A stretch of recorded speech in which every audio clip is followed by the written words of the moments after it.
Hey guys, it's Stars, and I wanted to cover some wrestling news. First off, just to update you guys, I'm not sure if you've heard or not, but Brian Knobbs was rushed to the hospital last week for what was reported as complications from multiple health issues. Apparently, he had massive stomach pains and some problems with a knee that has been an ongoing issue. There was some x-rays done and some testing done, and it was decided that they needed to take a sample from Brian's upper stomach. The problem being that to do this, Brian would have had to go under general anesthesia. And with the testing that they did, they found his sodium level to be extremely low, which caused concern for him to be under general anesthesia because it could have an adverse reaction from the anesthesia, causing further complications while under anesthesia. So they proceeded to keep Brian in the hospital, put him on a liquid diet, and issued some IV meds to increase his sodium level. This was done, and apparently they were able to do the testing they needed to do. They put him under general anesthesia. They took the sample from his upper stomach. We are currently waiting the results of that testing. His family has reported that he is awake and alert and talking and is in stable condition. They ask that we keep Brian in our thoughts and prayers as they wait for the results of the testing to find out exactly what the problem with his stomach is. As soon as I hear anything more on this, I will let you guys know. But also, apparently, Sasha Banks and Bianca Belair were pulled from the weekend's house shows. There was no reason given. But apparently they were both advertised and scheduled to be there and were pulled from the shows. There's some speculation that it could be a health issue among one or both of them. And there's also speculation that this could cause an issue for SummerSlam this Saturday. They are due to have a title match at SummerSlam. The one thing that has me curious is apparently WWE has also issued a statement to its staff and superstars saying that they are initiating a mask mandate among all of their employees and superstars, that they are going to be required to wear a mask. The superstars have to wear them 24/7, except when eating or drinking, and staff are required to wear them apparently also 24/7 when out in public. And also that any staff that are, or superstars that are going to any events or house shows, are going to be required to be tested before each show or event. So it will not be weekly testing. It will be however often these superstars show up at the shows or events.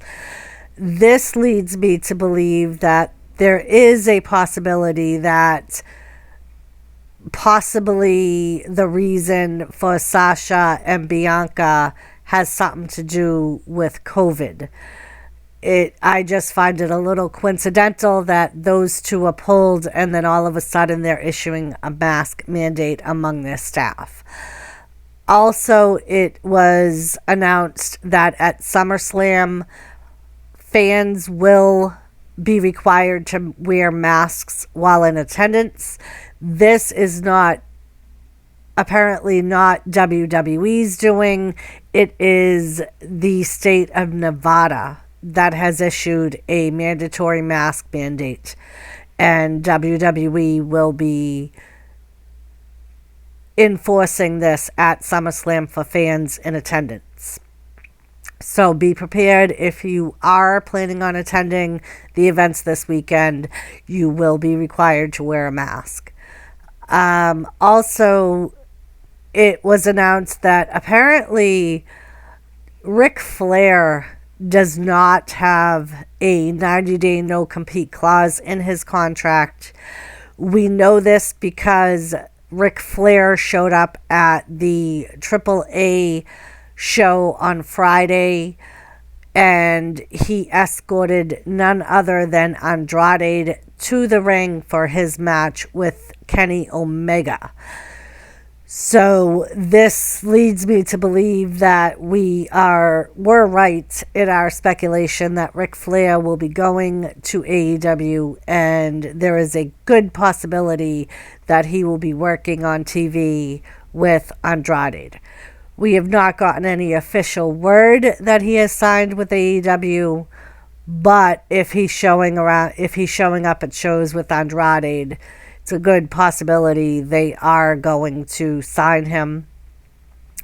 And also, Bobby Lashley was on the Broken Skull session, and he announced that he, like many fans, would love to have a match with Brock Lesnar. He said that he knows that has been a dream match for fans for a long time, and in his mind right now is the perfect time in his career, with the push he's getting and him being champion, for Brock Lesnar to return and for them to have that match. No word yet on if that is a possibility. We've talked about it, but I know we've talked about wanting to see it. I'm not sure if that statement from Bobby Lashley was influenced by WWE, or if WWE even had any idea he was going to make that statement. I know we've been getting reports that there are no talks between Brock Lesnar and WWE. I don't know if this is their way of trying to set up a return for Brock. But we will have to keep our eyes out on any other hints from WWE about Brock Lesnar returning. Also, for Rampage, we saw the return, or we saw the debut of Jamie Heiter. Apparently she signed with AEW on Friday and made her debut at Rampage, attacking Red Velvet. This was at the very end of Rampage. I know we ended my stream a little quickly because I wanted to get over to Gamer Stream.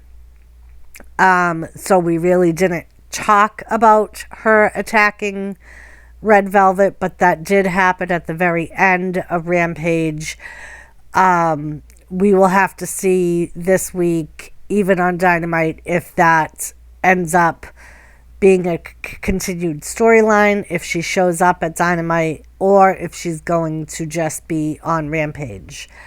Speaking of Rampage, CM Punk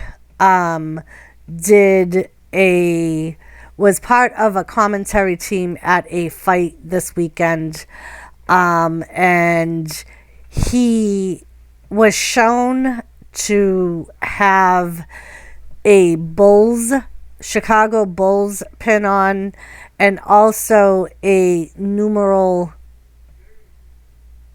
Roman numeral pin with XX on it, which we know is 20.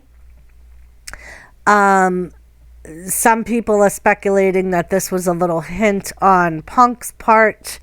We know that Rampage is going to be at the Chicago Bulls home this Friday, and Friday happens to be the 20th. So that is where we've been speculating Punk will make his AEW debut, is in Chicago on Friday. We will have to see if that indeed happens. Also, AEW with their little hints. Apparently they did a episode of Being Elite where they showed the All Elite crew in a store looking at AEW figures. They had the Young Bucks and Kenny Omega, and apparently right mixed in with the AEW figures were a battle pack WWE pack with The Fiend and Daniel Bryan. And Kenny Omega commented, "Hey, that one guy is The Fiend." There was no comments made about Daniel Bryan being in the pack.